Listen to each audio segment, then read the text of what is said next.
Welcome to my channel. So ang i-discuss pala natin in this video is yung full function ng 360 camera ng Fortuner. Applicable to sa 2022, 2023, 2024 or higher model ng Fortuner or ng Hilux siguro. So 360 camera function, all you need to know. So kung interested ka sa ganitong content, this video is for you. So let's start na tayo.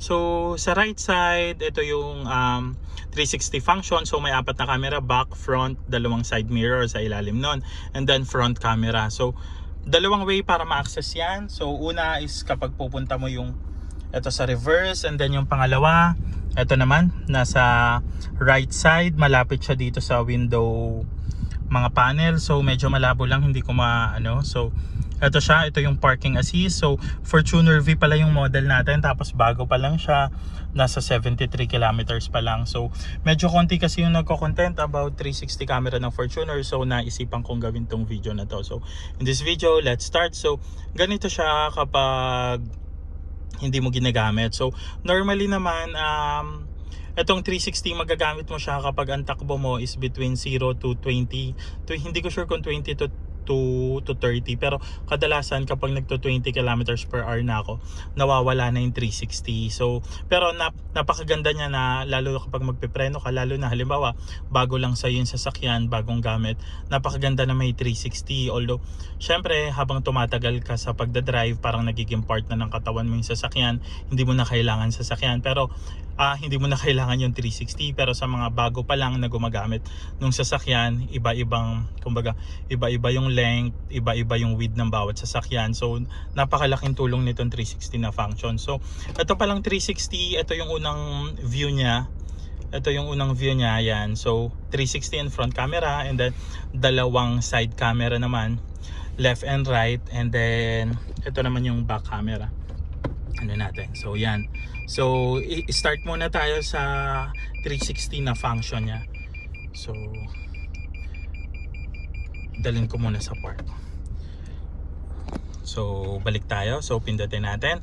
So yan, so dito may auto. So itong part na to hindi siya ganong napipindot. So ang kaibahan lang dito, ito kapag pinindot mo to, ang kagandahan dyan, ito habang umaandar ka, kapag kumakanang kaliwa ka, ito meron siyang ganyan na sign. So umaayon siya sa gulong mo whether left or right yung patutunguhan mo. So punta naman tayo sa left side naman. Sa left side, kagandahan naman dito, meron siyang mark. Ayan, kung makikita nyo, medyo dikit na ako sa kaliwa, and then medyo malawak pa sa kanan. So napakagandang gawing basis to sa pagtansya kung malapit na kayo o hindi. Tapos punta naman tayo sa back camera. Ayun. So medyo mahirap i-access to sa totoo lang sa mga bago at hindi pa ganong sanay. So punta na tayo sa back. Yan. So yan yung reverse. So yung reverse naman may mapagpipilian ka. So kung makikita nyo dito, dilaw yung dilaw yung lines. So sumasabay din to sa gulong nyo. So nababago-bago yan, depende sa direction ng gulong nyo. So halimbawa gusto kong ibahin yung lines, so ito siya. Yan, hindi yan nababago, fix lang. And then pwede ring wala, pero mas prefer ko tong yellow line kasi ito, makikita nyo rin dito kasi sumasabay siya sa galaw sa galaw ng gulong. And then ito rin, mapipilian nyo kung gusto nyo full lang yung back. So napakagandang function yan kapag gusto nyo full lang yung back.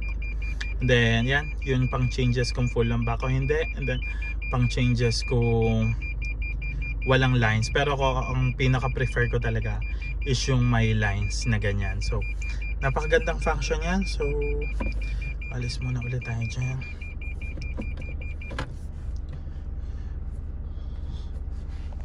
So yun lang, I think yung function, nabanggit ko naman lahat. Hindi ko lang sure for LTD and JRS kung meron pang ibang function yung 360 camera, pero napakagandang function nito for a car, whether it's sedan or SUV. So lalo na kung bago pa lang kayo sa sasakyan na dinadrive nyo. Sample ako, bago ko pa lang dinadrive yung Fortuner, napakagandang meron nito simula. Pero alam naman natin, later on, hanggang nasasanay tayo sa sasakyan, later on hindi na natin yung ganong papansinin or hindi na natin ganong kailangan. Pero para sa mga beginner, para sa sasakyan na minamaneho nila, So napakaganda na may 360 camera. Saka syempre alam naman natin kapag ang dinadrive nyo, sample SUV malaki, minsan may mga bata na pumupunta sa gilid.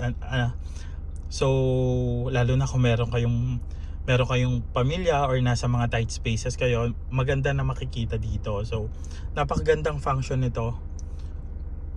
So yun lang in this video. So na-mention ko naman almost lahat ng function ng 360 camera. So kung may request pa kayo regarding sa function ng Fortuner 2023 or 2024, so comment lang kayo below, gagawa natin yan ng video. So siguro ang next video ko yung etong auto tapos park light and then yung headlight. So nasiset kasi yung sensitivity nito, so yun yung i-discuss natin in next video. So thank you.